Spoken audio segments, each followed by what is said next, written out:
भगवान बिरसा मुंडा को अंग्रेजी हुकूमत के खिलाफ उठाई गई आवाज और उनके समाज सुधार के लिए हमेशा याद किया जाता है।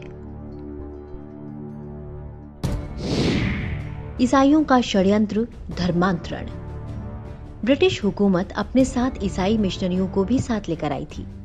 कहने को तो ये धर्म प्रचारक थे, लेकिन इनका मूल उद्देश्य ब्रिटिश समाज की नींव मजबूत करना था।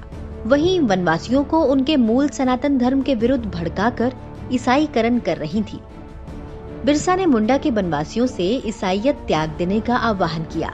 उन्होंने कहा कि मिशनरियों की बढ़ती शक्ति को रोकने के लिए ईसाई धर्म का बहिष्कार किया जाना चाहिए।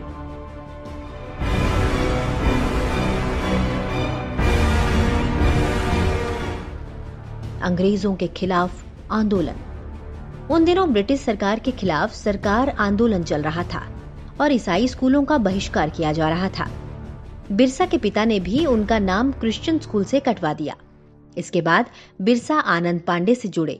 उन्होंने बिरसा को हिंदू और ईसाई धर्म के बारे में बताया। वे सरदार आंदोलन का हिस्सा बन गए। बिरसा ने देखा कि अंग्रेजी वनवासियों की जमीन पर कब्जा कर उन्हें धर्म परिवर्तन के लिए मजबूर कर रहे हैं, तो उन्होंने अंग्रेजों की धर्मांतरण नीति का पुरजोर विरोध किया। उन्होंने कर्ज से मुक्ति के लिए अंग्रेजों के खिलाफ मुहिम भी चलाई। बिरसा मुंडा ने अंग्रेजों को चुनौती देते हुए कहा, ओ गोरी चमड़ी वाले अंग्रेजों, तुम्हारा हमारे देश में क्या काम? छोटा नागपुर सदियों से हमारा है और तुम इसे हमसे छीन नहीं सकते। इसलिए बेहतर है कि वापस अपने देश लौट जाओ, वरना लाशों के ढेर लगा दिए जाएंगे। अंग्रेजों के खिलाफ बिरसा मुंडा की विरोध की आवाज तत्कालीन लेफ्टिनेंट गवर्नर के इस बयान से समझी जा सकती है।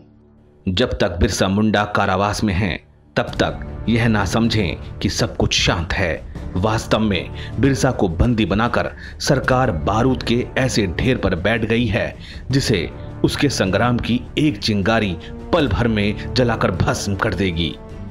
यही नहीं, भगवान बिरसा मुंडा ने वनवासियों को तुलसी पूजा, गौ हत्या ना करने, रामायण महाभारत गीता का नित्य पाठ करने, मांसाहार छोड़ने व शुद्ध सात्विक जीवन जीने के लिए प्रेरित किया। भगवान बिरसा की रहस्यमयी मौत। 23 मई सन 1900 को बिरसा को हैजा होने की खबर सामने आई। 9 जून की सुबह खून की उल्टियां होने लगी।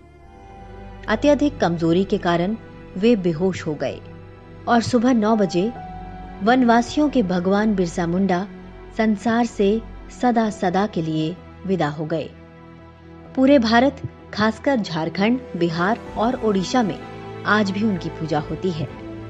भगवान बिरसा मुंडा एकमात्र ऐसे आदिवासी जननायक हैं जिनकी तस्वीर संसद भवन में लगी हुई है।